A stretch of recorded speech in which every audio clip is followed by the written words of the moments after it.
Good Sunday morning to all. Today is day 31 of the Omer. Hope you are doing well. Hope it was a good Shabbos.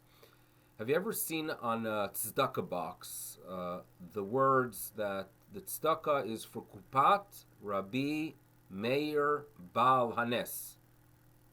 What is that about? So there's a tradition that when giving charity for the poor in Eretz Yisrael, and it is done to benefit the neshama, the soul of this Rabbi Meir Baal Hanes, it's considered a merit. So therefore, many organizations, and this goes back already a couple centuries, have the tradition that when they send these boxes, these tzedakah boxes, where people place the coins in for tzedakah, that it's done for Rabbi Meir Baal Hanes. Now you can ask, who exactly was this Rabbi Meir Baal Hanes? So the Talmud shares with us a very tragic story that in the years after the Romans conquered and destroyed the land of Israel, they unfortunately took many young people to do whatever they desired with them. Included in it was a sister of the wife of Rabbi Meir. Rabbi Meir's wife, her name was Bruria. She had a sister that was taken, unfortunately, to a brothel. And this was very painful to Rabbi Meir and his wife. And Rabbi Meir decided that something has to be done. So the Talmud shares with us this story that he collected funds. He came to the gate of the brothel.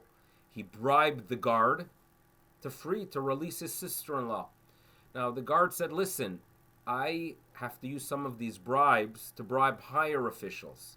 But the funds are going to run out. What am I going to do then?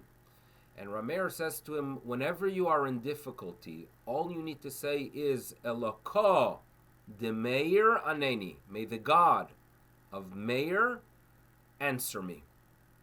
And the Talmud shares with us that actually it worked. So there's a tradition that Rabbi Meir was the source for a tremendous miracle.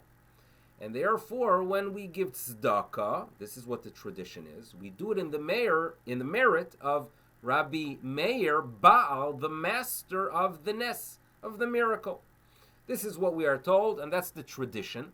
This is not a very old tradition, but it became a very significant one over the past few centuries. And actually, on the 14th of Iyar, Pesach Sheni, this past Friday, is a day that many people go and visit the burial site near Tveria of this Rabbi Meir. And that's the tradition, and that's the explanation for why you will find those words, Meir Baal Hanes on the tzedakah.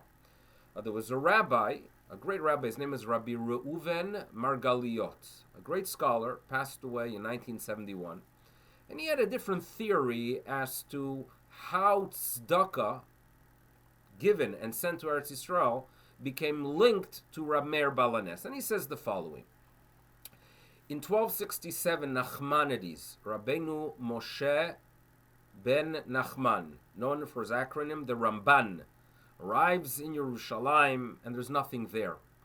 He establishes a shul in a community, and most probably needed funds, so he sent letters to communities throughout the Jewish world to collect tzedakah for a kupa, and it will be known as the kupa, meaning a collection amount, sources for collection, Kupat HaRamban. It's going to become known as the Kupa of the Ramban.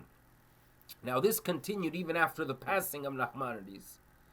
And Rabbi Margaliot argues that perhaps at some point people forgot what the Ramban stands for. In other words, originally, when this fund was established, it was established to raise funds for a tzedakah that in the land of Israel will be given out based on the discretion of Rabbeinu Moshe ben Nachman, Ramban.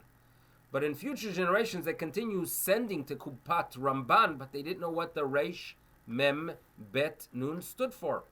So someone deciphered this acronym that perhaps it means Kupat Rabbeinu Meir Baal Nes. In other words, the tradition that developed that you send funds to the land of Israel and that they should be given to the poor originated not for Rabbi Meir Baal Hanes, but for Rabbeinu Moshe ben Nachman. And at some point, people got confused. They lost the proper deciphering of the acronym, and that's how we have Tzdakat Rabbeinu Meir Balanes. I don't know if this is true or not.